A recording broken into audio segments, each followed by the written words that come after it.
Hello सांग मैंने नमस्कार मु आज पाई छतुआ रेसिपी शेयर करी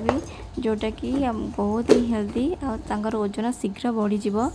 तो चलतु रेसिपी स्टार्ट कर प्रथम मुझे किसी मखना ताकू एमती कलर चेंज हवा पर्यंत भाजीदेवी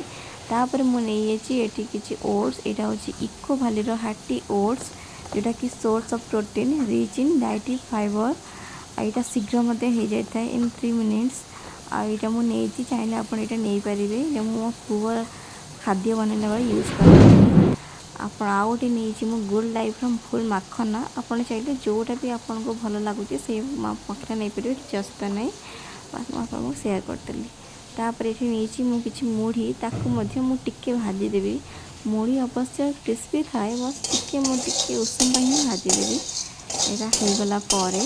मुझे किसी सुजी ताकू कलर चेंज हवा पर्यंत भाजीदेवी सुजी को ये भल भाव भाजीदेवी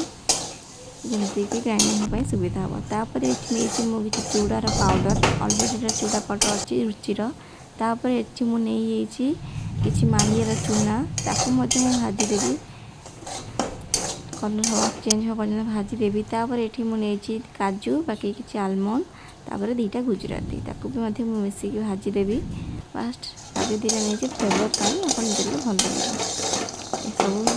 होगा आम ठंडा हाँपाई काटिदेवा तापर आगे नहीं जावा मिक्सी जार ताको पूरे ग्राइंडिंग करदे सब गुड़ी को आम ग्राइंडिंग करदे भल भाव देखु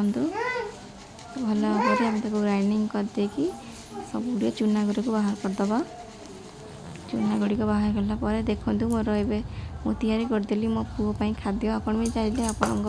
पाई यहाँ करें यहाँ बहुत ही भल हेल्दी रेसिपी पिलामानकर ओजन बढ़ावे साहाय्य कर यहाँ चाहिए बड़ मैंने भी खाईपारे समस्त यहाँ बहुत ही स्वास्थ्यकर खाद्य आपड़ चाहिए आप घर यहाँ सेयार करूँ आप निजे बनई खातु बाकी पिला भी दिखाते ओजन निश्चित भाव में बढ़ तो रही नमस्कार जय जगन्नाथ।